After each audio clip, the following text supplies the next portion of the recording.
हरे कृष्णा। तो दोस्तों, मैं हूं आपका दोस्त भजन दास। आपका मेरे इस चैनल में बहुत स्वागत है। बद्रीनाथ अवतार का प्रयोजन क्या था, यह हमने पिछले वीडियो में देख चुके हैं। तो भगवान ने यही स्थान क्यों चुना और इस स्थान को बद्रीनाथ नाम किस तरह पड़ा, यह आज इस वीडियो में जानेंगे। तो आपको काफ़ी दिलचस्प बातें पता चलेगी, आखिर तक बने रहिए। ब्रह्मवैवर्त पुराण ब्रह्मखंड के 29 के 30वें अध्याय में यह सत्य घटना आती है जो इस तरह है। तो एक बार क्या हुआ दोस्तों कि नारद जी एक बार वैकुंठ गए। वहाँ पर भगवान विष्णु जी को योग निद्रा में विश्राम करते हुए माता लक्ष्मी से पैर दबाते हुए देख उन्होंने उनसे कहा कि हे भगवान, श्रेष्ठ व्यक्ति जो करता है उसी का अनुसरण सभी लोग करते हैं। इसलिए आप पतित जीवों का उद्धार हो, इसलिए उन्हें स्वयं तपस्या किस तरह की जाती है यह आप उन्हें अपने आचरण से सिखाए। आपको तपस्या में देखकर मनुष्य देवी देवता जरूर आपसे प्रेरणा लेते हुए अपने आप को तपस्या में लगाकर खुद को शुद्ध करेंगे। तो भगवान विष्णु जी ने नारद जी की यह बात मान ली और वैसे भी कंबोज को भी मारना ही था। तो फिर क्या था, भगवान विष्णु जी ने एक योजना बनाई और लीला रची, जिसमें उन्होंने माता लक्ष्मी को कुछ समय के लिए नागलोक भेज दिया और फिर वैकुंठ छोड़कर तपस्या के लिए बहुत ही अच्छी पवित्र जगह खोज करने में लग गए। तो उन्होंने देखा कि माता पार्वती और भगवान शिव जी एक बहुत खूबसूरत अलकनंदा नदी के समीप हिमालय के क्षेत्र के गुफा में निवास कर रहे हैं। माता पार्वती जी को यह स्थान इतना अच्छा लगा था कि वे उस स्थान को छोड़ना ही नहीं चाहती थी, अपने लोग कैलाश लोक में जाना ही नहीं चाहती थी। तब भगवान विष्णु जी को वह स्थान भी बहुत भा गया। उन्होंने उस गुफा के नज़दीक एक टोकरी में छोटे से खूबसूरत बालक का रूप धारण कर लिया और ज़ोर ज़ोर से रोने लगे।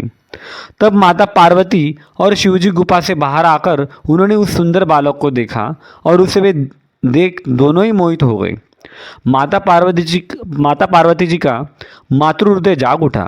तब उन्होंने शिवजी से कहा कि स्वामी, इस निर्जन स्थान पर कोई अपने इस बालक को हमारे भरोसे छोड़ चला गया है। इसे देख मेरी माता का हृदय बड़ा ही विवल हो गया है। मैं इसे अपना दूध पान कराना चाहती हूँ। तब भगवान शिवजी ने कहा, हे देवी, हो ना हो यह कोई मायावी बालक जान पड़ता है, इसके चक्कर में मत पड़ो। तब माता पार्वती जी ने भगवान शिवजी की एक न सुनी और उसे अपना दूध पिलाकर उस गुफा में सुला दिया। सुरक्षा के लिए गुफा का दरवाज़ा बंद कर दिया। फिर माता पार्वती और भगवान शिवजी दोनों टहलने के लिए निकल पड़े।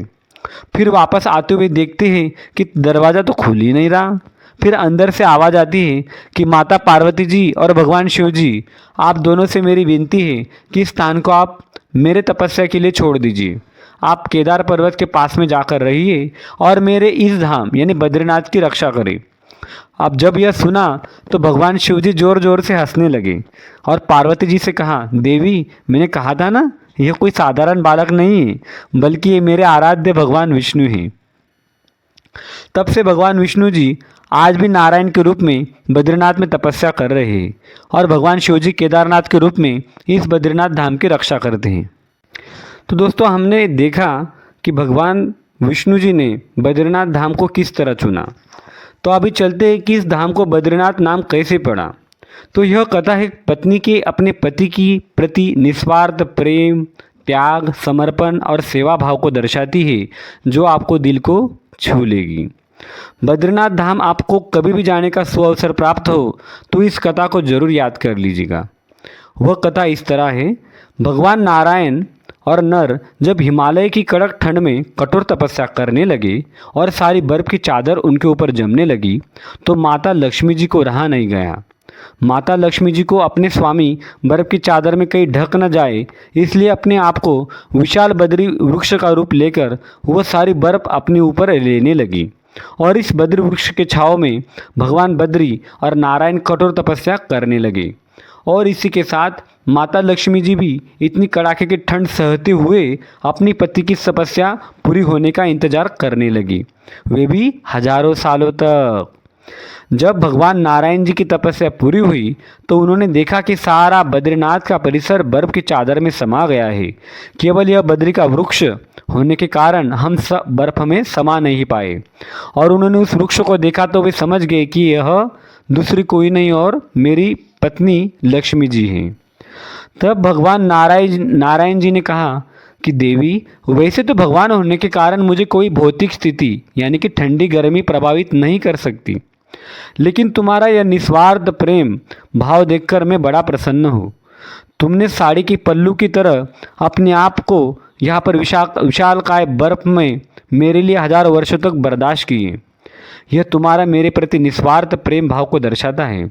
शायद ही मैं इस प्रेम का ऋण चुका पाऊँ, इसलिए तुम मेरी शाश्वत संगिनी रहोगी। जो कि तुमने बद्री वृक्ष का रूप धारण किया था, इसलिए देवी मैं तुम्हें वर देता हूँ कि आज से मुझे और इस स्थान को बद्रीनाथ यानी लक्ष्मी के पति के नाम से जाना जाएगा। तपस्या पूरी होने के बाद जब नारद जी भगवान विष्णु जी को बद्रीनाथ में मिलने आए तो उन्होंने उनसे पूछा कि हे प्रभु, आप किसका ध्यान कर रहे थे, किसके लिए तपस्या कर रहे थे। तब भगवान नारायण ने कहा कि हे नारद जी, मैं अपना ही ध्यान कर रहा था। मैं जीवों को सिखा रहा हूँ कि किस तरह ध्यान योग भक्ति योग का विषय केवल मैं हूँ।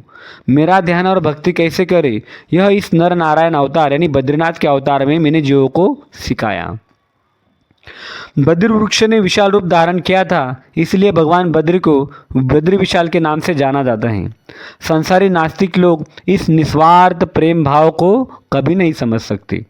प्रेम भाव वास्तव में किसे कहा जाता है, यह कथा हमें सिखाती है।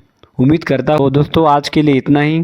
तो आने वाले वीडियो में हम जानेंगे बद्रीनाथ का महात्म्य और बद्रीनाथ के रहस्य।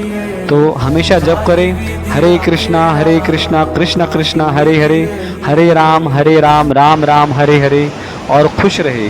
Thank you for watching and giving the time. जय बद्री विशाल, जय श्री कृष्णा।